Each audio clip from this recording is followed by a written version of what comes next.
Welcome to A പുതിയ episode of daily vlog. ഇന്ന് class എടുക്കാൻ പോകാനുള്ള ദിവസം ആയതുകൊണ്ട് തന്നെ നേരത്തെ എഴുന്നേറ്റിട്ടുണ്ടായിരുന്നു. ബ്രേക്ക്ഫാസ്റ്റ് ഒക്കെ പെട്ടെന്ന് കഴിച്ചിട്ട് ലഞ്ചിനുള്ള പ്രിപ്പറേഷൻസ് സ്റ്റാർട്ട് ചെയ്യാണ്.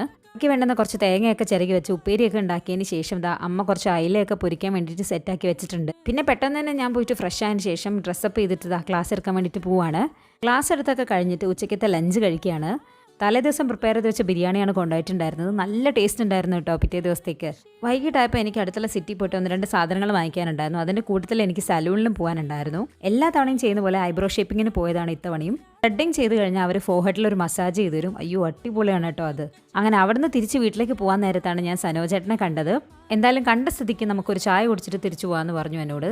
അങ്ങനെ നമ്മൾ സംസാരത്തിൻ്റെ ഇടയിൽ ചായയും പഴംപൊരിയൊക്കെ വന്നു. നല്ല ചായയും നല്ല പഴംപൊരിയായിരുന്നു കേട്ടോ. ചില ചായ സൽക്കാരങ്ങൾക്ക് സൗഹൃദങ്ങൾ ഊട്ടിയുറപ്പിക്കാനുള്ള ഒരു കഴിവ് കൂടെ ഉണ്ട് കേട്ടോ. അങ്ങനത്തെ ഒരെണ്ണമായിരുന്നു ഇന്നത്തേത്. അപ്പോൾ ഇന്നത്തേക്ക് ഇത്രയേ ഉള്ളൂ. മറ്റു വിശേഷങ്ങളോട് പിന്നെ കാണാം. ടാറ്റാ.